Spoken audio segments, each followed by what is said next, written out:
Приветствую вас, уважаемые подписчики и гости канала.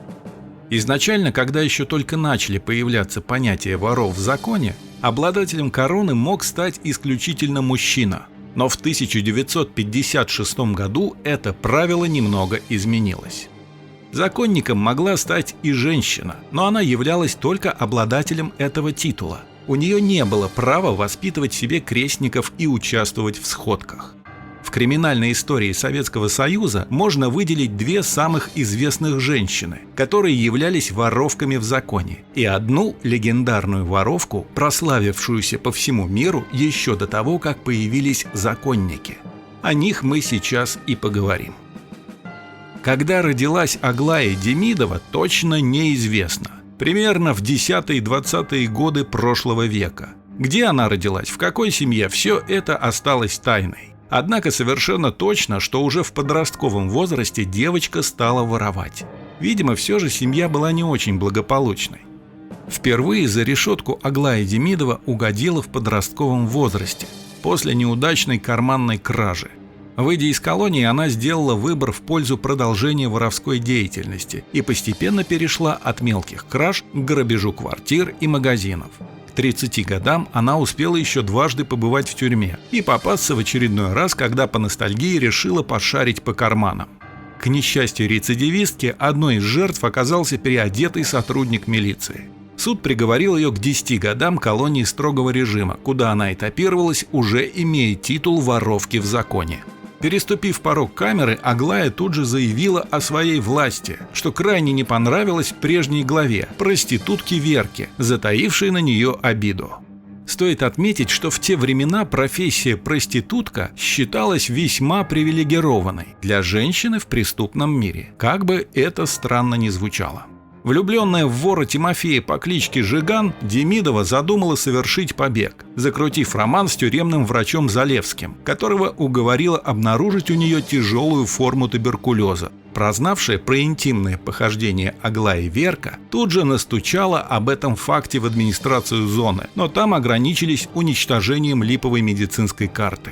Неудовлетворенная итогом Верка написала письмо ворам в законе, которые, узнав о нарушении сразу двух неписанных правил – сотрудничество с представителями силовых структур и интимные отношения с мужчинами, вынесли вердикт лишить Демидову звания воровка в законе и позорно убить руками сдавшей ее проститутки. Однако при злополучной попытке задушить жертву Верка была зарезана подругой Аглаи, которая в порыве бешенства пробила голову прибежавшей на шум надзирательницы.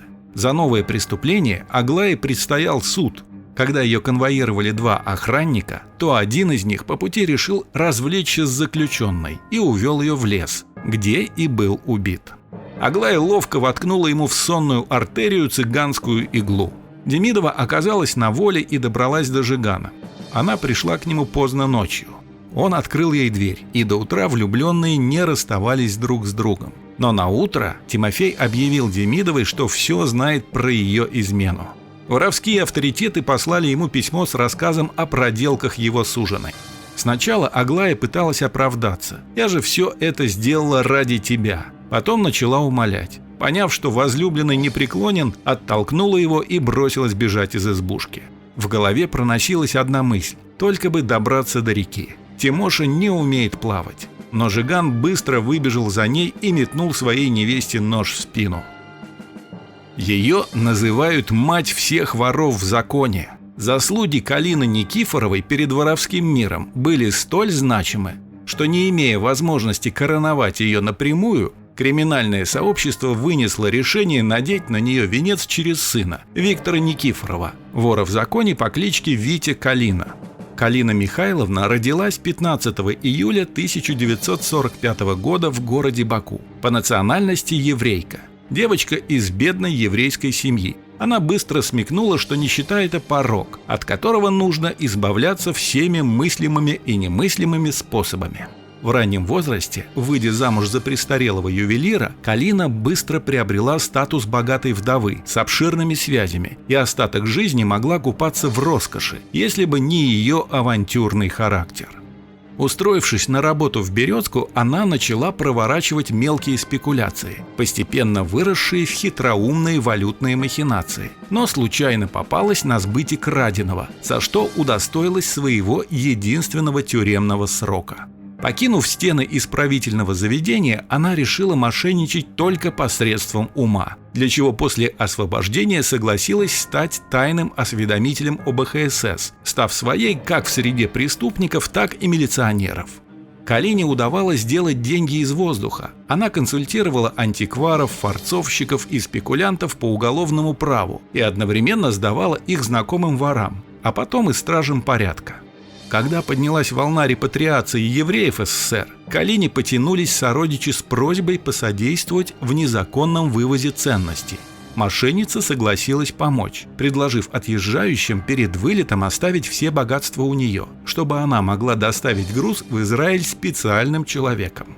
Доверчивые иммигранты согласились на авантюру, но по прилету так и не дождались своего имущества, а обратиться в органы с жалобой на обман, естественно, не могли. К 40 годам Калина стала миллионершей, но в советских реалиях не могла свободно пользоваться своими деньгами. Чтобы преодолеть эту несправедливость, она решилась на авантюрную затею – вывезти все имущество в США самолетом. Но осуществлению этого дерзкого плана помешала смерть. Никакие титулы и деньги не смогли уберечь Калину Михайловну от страшного диагноза. У Никифоровой обнаружили рак крови. 42-летняя женщина умерла в январе 1988 года. Для всех бандитов она навсегда осталась криминальным авторитетом. Другой звездой криминального мира была прославленная мошенница Софья Блюфштейн, или Сонька Золотая Ручка, обожавшая обставлять свои махинации театральными приемами. Великолепные светские манеры, знание 5 языков, утонченный внешний вид и превосходные артистические способности были верными помощниками Соньки, родившейся в семье контрабандиста. Будущая звезда преступного мира родилась в еврейской семье в 1846 году в селе Павонске, Варшавская губерния, царство Польское, Российская империя. С детства, крутившаяся в среде нарушителей закона, она тяготилась спокойной жизнью и каждый раз, выходя замуж, быстро разводилась, изменяя и обкрадывая супругов. Получая удовольствие только от крупных афер, она тщательно готовила свои преступления. Например, отращивала длинные ногти, чтобы прятать за ними украденные драгоценные камни. Или тренировала свою обезьянку, дабы та съела золотые украшения в магазине, пока хозяйка любезничала с продавцами. Излюбленным приемом Соньки был изобретенный ею метод гостиничных краж – «Гутен Морген».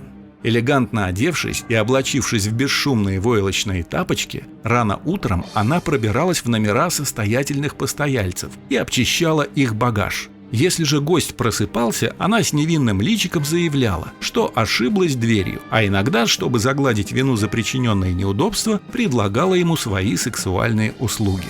Порой головокружительные приемы Соньки заканчивались арестом. Несколько раз авантюристка оказывалась в тюрьмах и сибирских ссылках, откуда совершала побеги, охмуряя надзирателей. Последним местом, куда была отправлена Сонька, стала Сахалинская каторга. Неизвестно, как встретила смерть и где похоронена легендарная воровка. Основная версия гласит, что Сонька умерла от простуды на Сахалине после попытки побега в 1902 году и похоронена на местном кладбище на посту Александровском. По другой, Сонька доживала последние дни у дочерей и внуков в Москве. В эту легенду, вероятно, верят те, кто посещают могилу и памятник на Ваганьковском кладбище, которые якобы принадлежат Соньке. Полуразрушенный мемориал исписан надписями-просьбами. Молодые воры просят Соньку об удаче в делах. На этом у меня все. Если видео было для вас интересным, ставьте лайки и не забывайте подписаться. Ну и, конечно же, спасибо за просмотр.